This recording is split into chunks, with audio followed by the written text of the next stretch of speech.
Welcome to Cultivated Live for Wednesday, May 22nd. My name is Joe Rosenthal.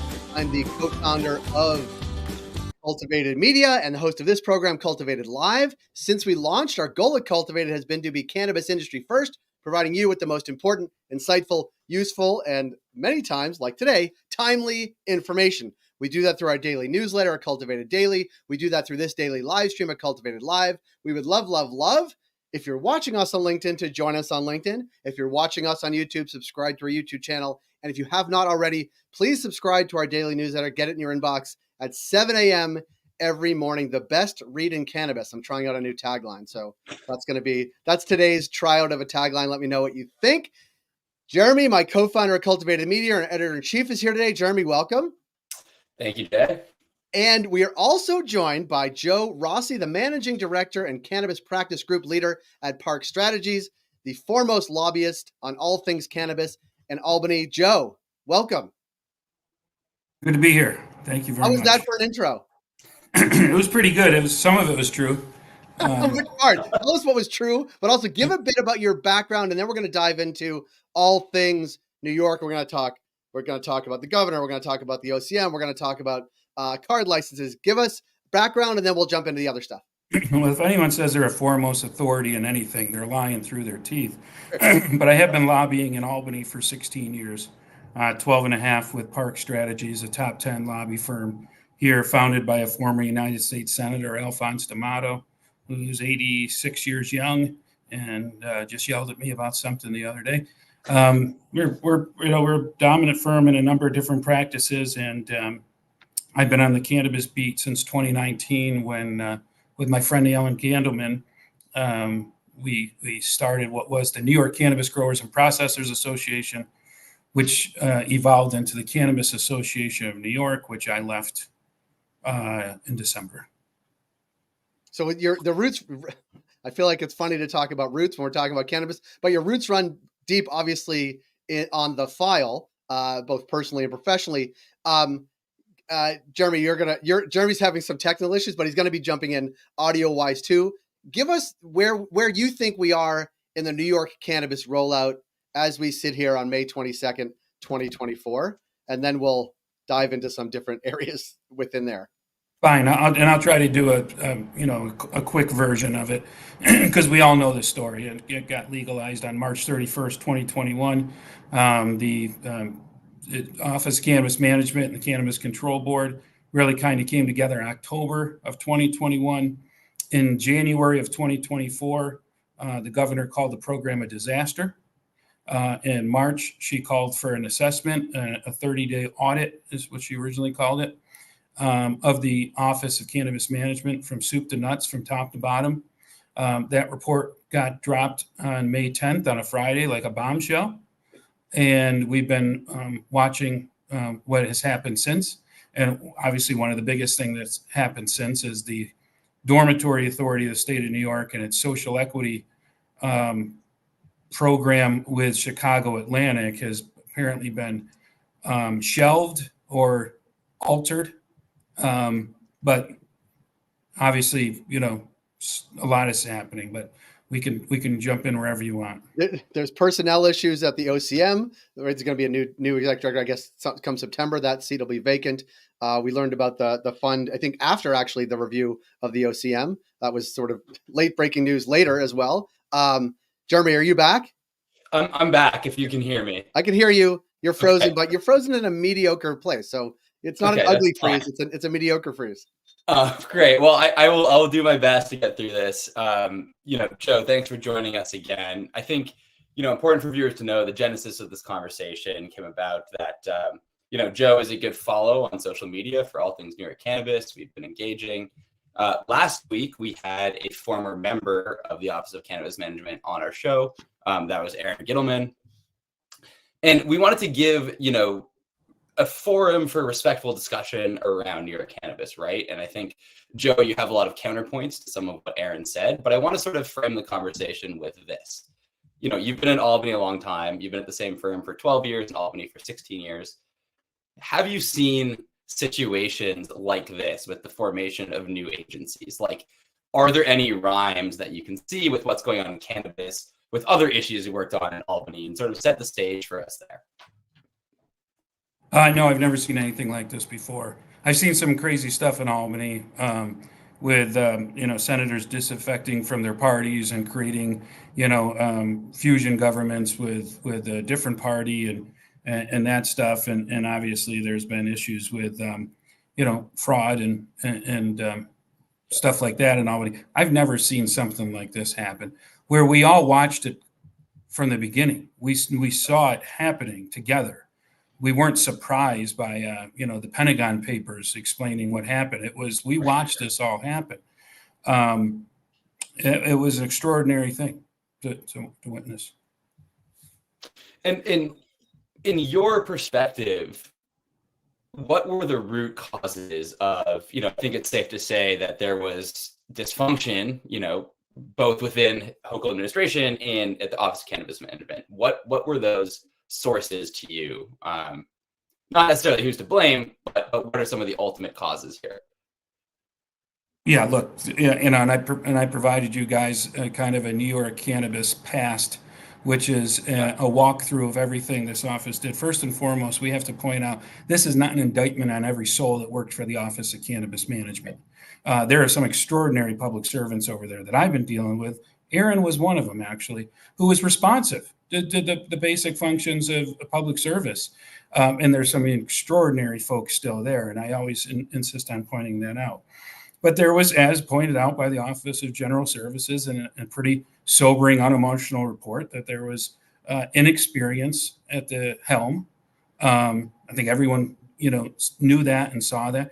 They were that leadership was patting themselves on the back repeatedly for creating a new structure, regulatory agency, ignoring all the concerns and whistleblowing that was going on throughout the whole thing, and kind of being condescending and off-putting to people that wanted to help, especially those that were in the game, that were spending their 401ks on a potential license, that were financially ruined cultivators from the hemp space.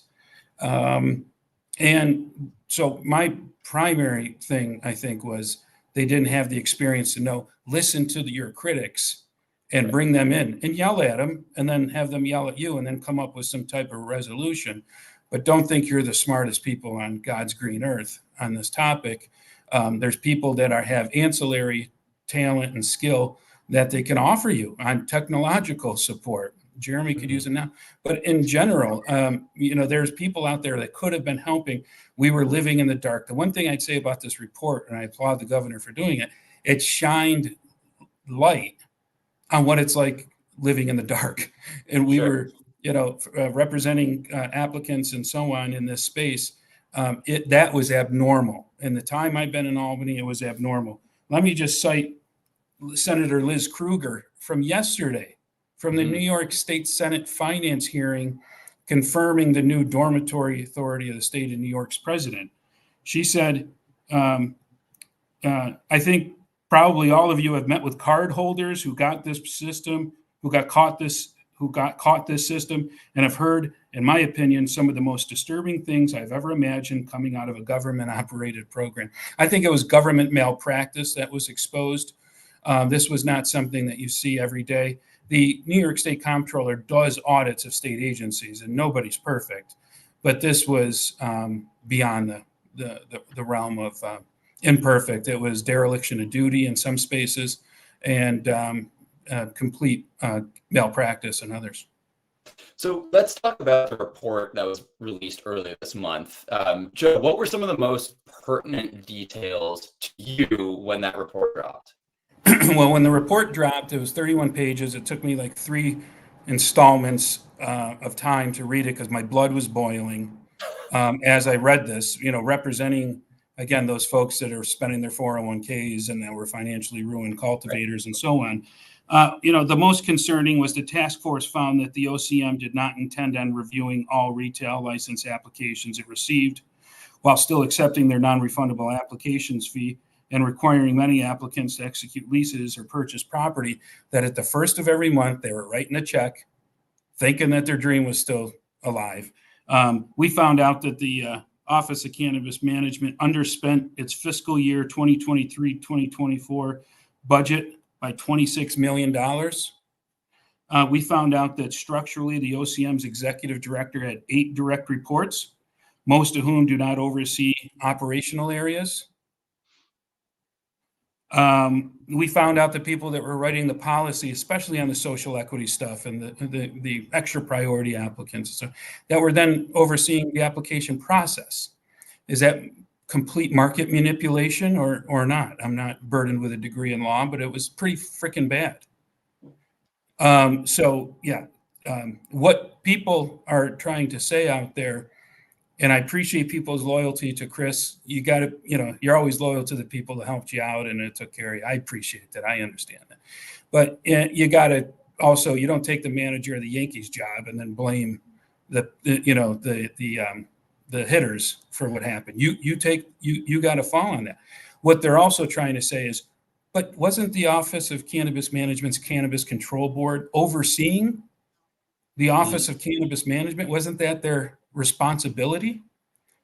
The answer is yes. And so, well, can we look into that? Because Jeremy, the one thing that bothered me most about the report, it said it was going to, when the governor announced it, she said it was going to be like a top to bottom review of the rules, procedures, regulations, government's organizational structure, top to bottom, soup to nuts. And in the report, it said the scope of the task force has focused on retail businesses, specifically adult use retail dispensaries. Maybe I'm, representing what they were trying to say there, but it could clearly be a larger assessment. I think what we're finding out slowly but surely needs a thorough review. We needed to go under the hood and look at everything for posterity's sake, for accountability's sake, and for these people that have been harmed. Can you swear on here? Yeah, go for it. These conditional cultivators got fucked. The math that was used saying we're going to have 20 dispensaries open every month of 2023. They made plans based on that. And here we are celebrating the 120th store in the middle of 2024. You can't overpromise and underdeliver. It's the most major mistake that new, inexperienced leadership did not realize. You do not overpromise and underdeliver in that regard, especially in New York State. Right. So can we frame how the cannabis license process works with the context of other state licensed business, right? Like let's say, you are applying for a casino license or a racino license, something that New York is familiar with. Like, why was the cannabis process so different? And why are the expectations from the license applications seemingly so different? Wow. So originally, in theory, there was a 128-page law. There was 9 different license types. There was an explanation that New York State wanted to do 50% goal for each license type to be to social equity applicants. That was different. You had to have a labor peace agreement with a union before you just to even apply, which was pretty new. There was a number of different things that that rolled this out that was different than applying for a hardware store or a liquor store in the state of New York. To give you the quickest answer, the stigma was still alive on it. Icky, and it's just a plant, as we all know. And it'll be different 3 years from now when it's a Schedule 3, and maybe lower. So it was just caught up in them. The people who put those regulations together after the law was passed were heavily concerned with regulations. I would argue they overregulated the New York State market. One of the things I think Jeanette Moy at the UGS should also do is review those 340 pages of regulations to see if all of them are in there on a rational basis. Leafly sued the state of New York. I represented Leafly before they sued to say, look, these regs are arbitrary and capricious on third-party platforms. And the judge said, OCM, can you provide a rational basis for them? And apparently to the judge, they could not. So let's go through all of them, including the packaging, labeling, marketing, and advertising. In New York State, these stores are also competing, especially in New York City, with all of the illicit shops selling legal out-of-state cannabis from California, brand stuff, good stuff. And, they're not paying taxes on it. So these legal operators in New York City are such a competitive disadvantage. Stop making this more overregulated. But then the implementation of it took on of all of this. I'm trying to get to your question. Yeah. The implementation of all of it was extraordinary. They said they went slow on purpose. They said they, threw the card program at us, although it was not in law. I'll go to my, dying day saying we did the conditional cultivator and processor law when I was with Canny because you had to amend the legalization law. They did not do that with card. They kind of jammed that in. So everything from there on, I feel, is where this unraveled. Because the overregulation is not new. That happens in many states where they start with this very tight regulatory regime, but it seems like the implementation was or could be conceived as far worse or far slower, as the report said, in New York than almost anywhere else. Chris Alexander, would say to you, this had nothing to do with cannabis. It was about justice. And equity is not a choice; it's the choice. Or it's not a priority, it's the priority. That was the mothership of that was the card program with Dasney. Kaput. Done. And so but then they defended it. The governor talked about it in the State of the State and in the executive budget address, $200 million fund. People were planning on that. Those cultivators like, maron, there's going to be all these shops. It didn't happen. They spent $36 million apparently on 24 locations. You're going to have to walk me. I'm not smart enough. You're going to have to walk me through that, how that made any sense. And that was a good use of money. But because there was a lack of transparency, because there was no ability to get information, we were going there to the Office of Cannabis Management, to the legislature, to the executive chamber, sharing our grievances as it's our citizen right, and wasn't going very far. And I want to make sure to give the credit where it belongs. People were scared to death to speak up, but then there was those that did anyway. They got attention of Jeremy Berke and other terrific cannabis reporters like Jeremy, and then the mainstream media started picking up on that kind of information.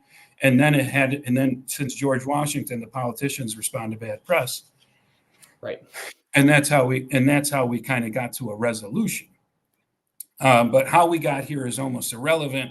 Where we go from here is the more, it's here. This is what happened. This is the fate of us all. What do we do now? There's a lot that needs to be done. Joe, you mentioned the Dasney fund, and earlier you mentioned the sort of I want to use this term loosely, but the bad math that kind of underpinned the loans that some of these social equity applicants and other cannabis entrepreneurs had to take on. Where did that bad math come from, right? Because I don't think you need, like, I'm in business school. I don't think you need an MBA to know that these projections were not going to suffice to pay back these loans. And the business opportunity wasn't there, in my point of view, in the way the state characterized it. So where did this come from?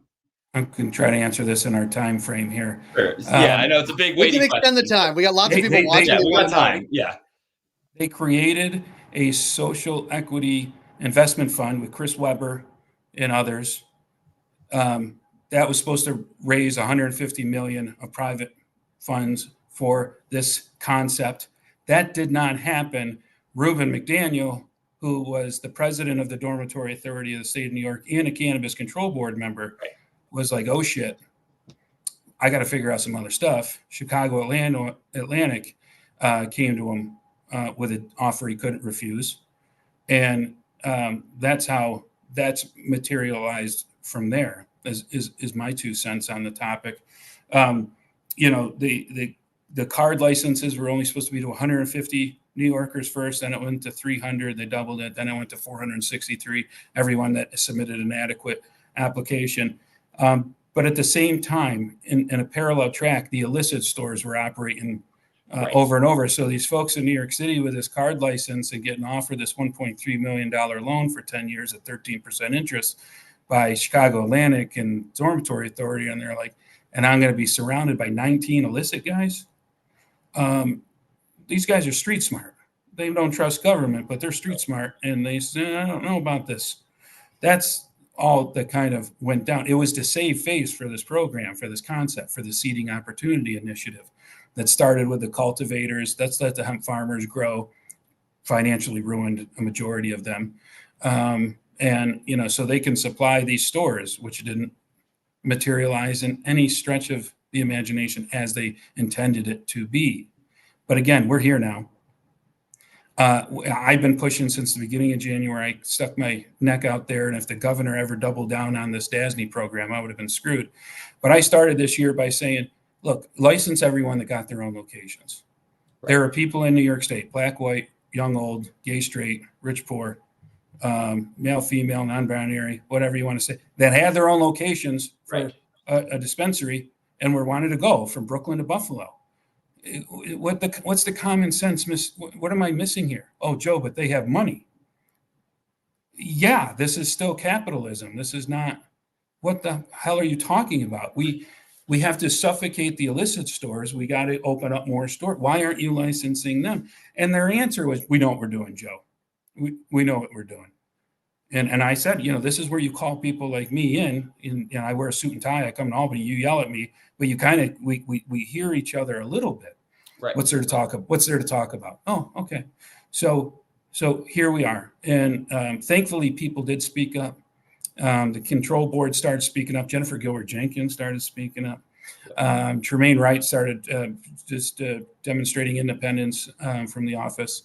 And it's gotten us to this point. Now, you know, what we all know privately is now publicly true about, you know, this, you know, amateur hour.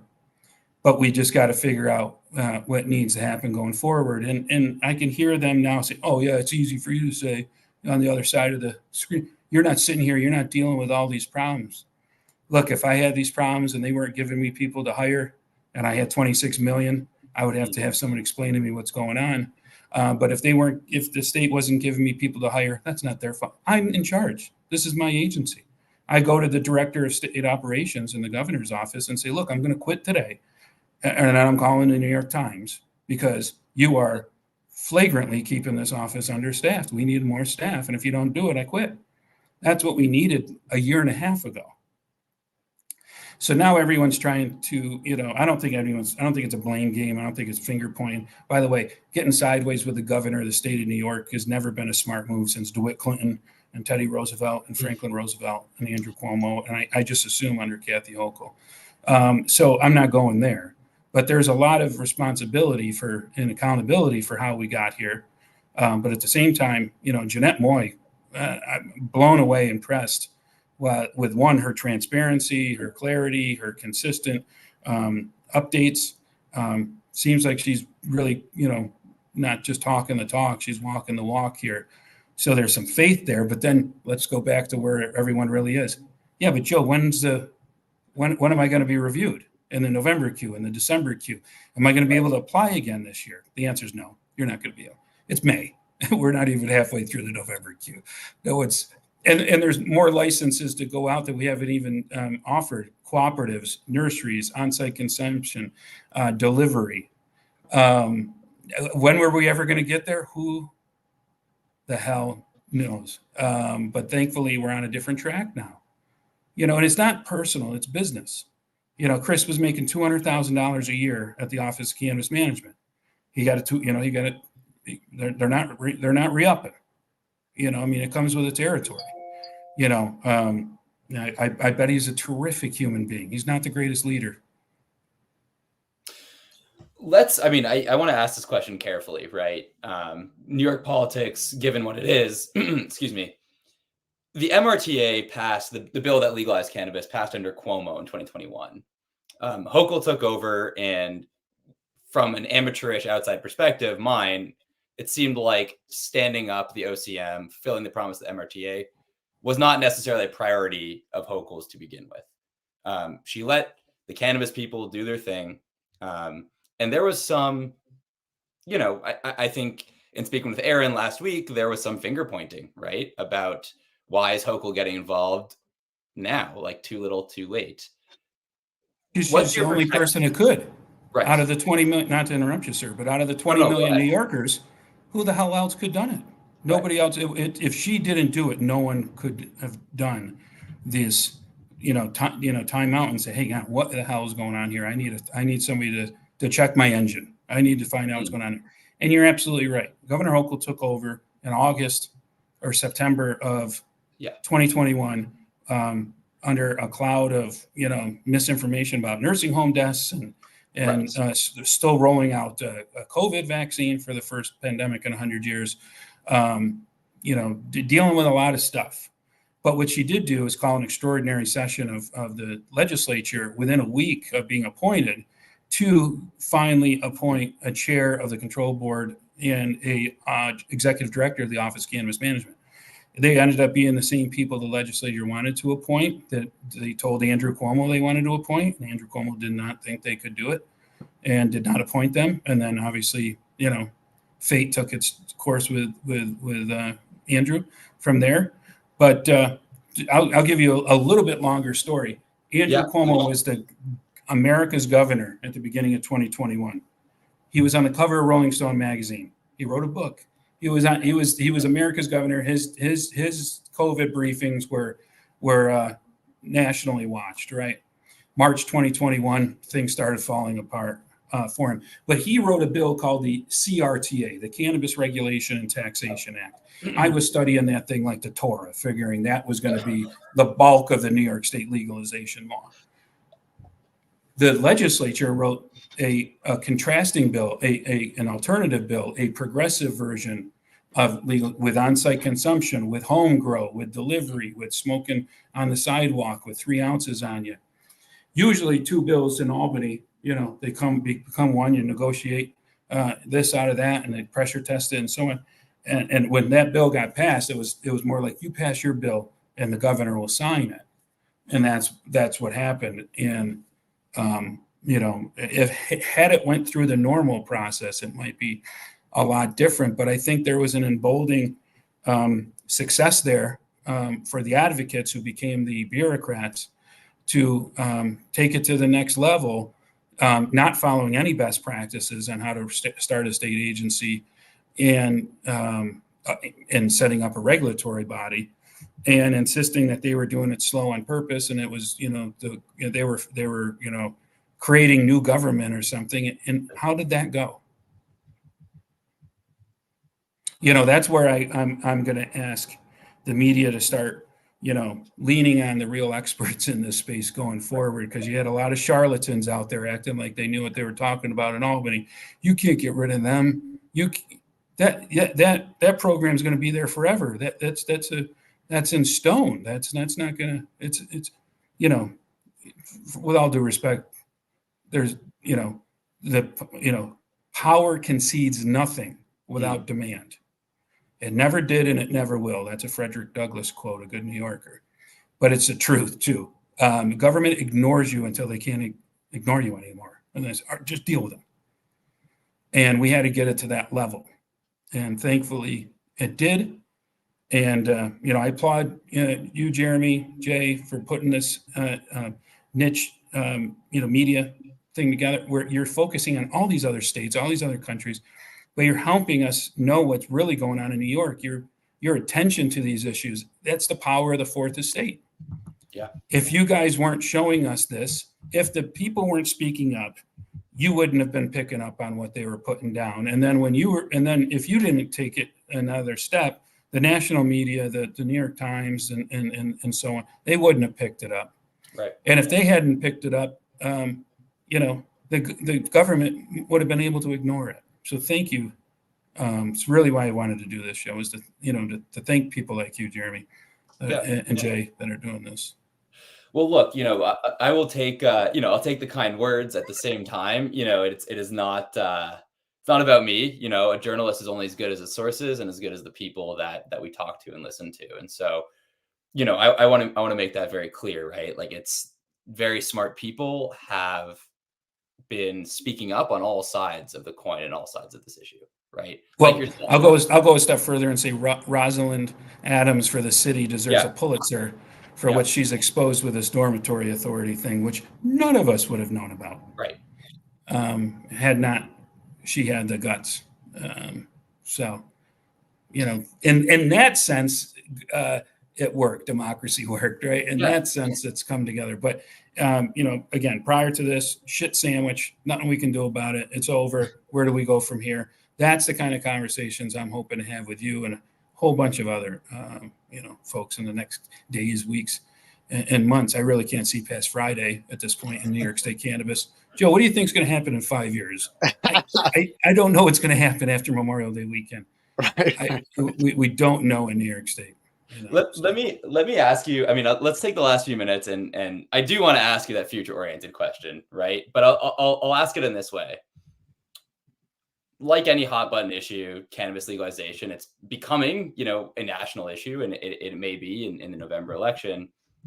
When people look at New York and the challenges and stumbles, what do you believe that means for the future of the social equity, the very progressive movement to legalize cannabis? Like, where do we go from here?